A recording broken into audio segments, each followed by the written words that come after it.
انا في حد قال لي ان صوتك حلو. ثانية يا احمد، ثانية يا احمد. في حد وصل لي ان صوتك حلو. تمام. واحنا هنا برنامج بنكتشف المواهب. تمام يا غالي. تمام. تمام. فانا دلوقتي لو طلع صوتك حلو فعلا قدام الكاميرا وقدام الناس تكسب معاه ال1000 جنيه دي فورا. مش جايز ما يعجبكش؟ انا اللي وصل لي قال لي ان صوتك حلو، فانا بقول لك ان صوتك طلع حلو تكسب معانا، طلع مش حلو هتخسر معانا. تمام موافق يا سيدي. يلا بقى سمعنا اغنيه حلوه بصوتك، يلا عايزين اغنيه حلوه بصوتك. لا اغنية، هو اللي وصل لك الفكرة ان صوته حلو تمام، لكن هي مش كاملة. ما بغنيش يعني. لا ما بغنيش. امال صوتك حلو في ايه طيب؟ قرآن، انشاد، ابتهالات. قرآن كريم. انت متأكد؟ متأكد. طب بص، فعلا لو طلع صوتك حلو في القرآن الكريم انت هتكسب معانا 1000 جنيه. مفيش مشكلة، نجرب. يلا سمعنا وسمع الناس. ماشي يا سيدي. أعوذ بالله من الشيطان الرجيم. لا يكلف الله نفسا إلا وسعها، لها ما كسبت وعليها ما اكتسبت، ربنا لا تؤاخذنا إن نسينا أو أخطأنا، ربنا لا تؤاخذنا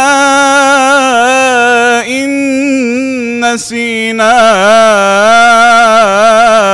أو أخطأنا، ربنا ولا تحمل علينا إصرا كما حملته على الذين من قبلنا، ربنا ولا تحملنا ما لا طاقة لنا به، واعف عنا واغفر لنا وارحمنا، أنت مولانا فانصرنا على القوم الكافرين.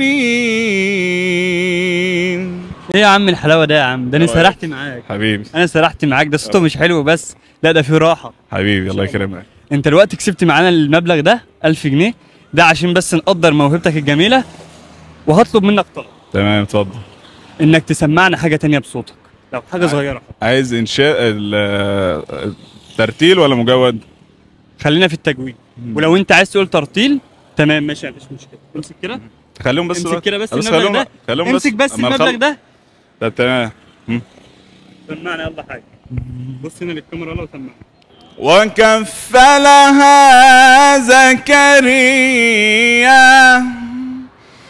كلما دخل عليها زكريا المحراب وجد عندها رزقا قال يا مريم أنى لك هذا، قال يا مريم أنى لك هذا، قالت هو من عند الله إن الله يرزق من يشاء بغير حساب. لا بسم الله ما شاء الله، بجد ايه الجمال ده حبيبي والله. انا طالب منك انك لازم تعمل صفحه وتنزل عليها صوتك الجميل ده عشان الناس فعلا تسمع الصوت ده. موجوده بالفعل يعني. خلاص انا هاخد منك لينك الصفحه ونحطها في الكومنتات. طالب من كل الناس تدخل تعمل له متابعه للصفحه عشان يسمعوا صوتك. حبيبي. تمام حبيبي تمام. انا اتشرفت بيك جدا. حبيبي ده انا الشرف ليا. بقى محمد طارق يا محمد طارق يا جماعه، كله يدخل يعمل له فولو للصفحه بتاعته وتسمعوا الصوت بتاعه ده. حبيبي.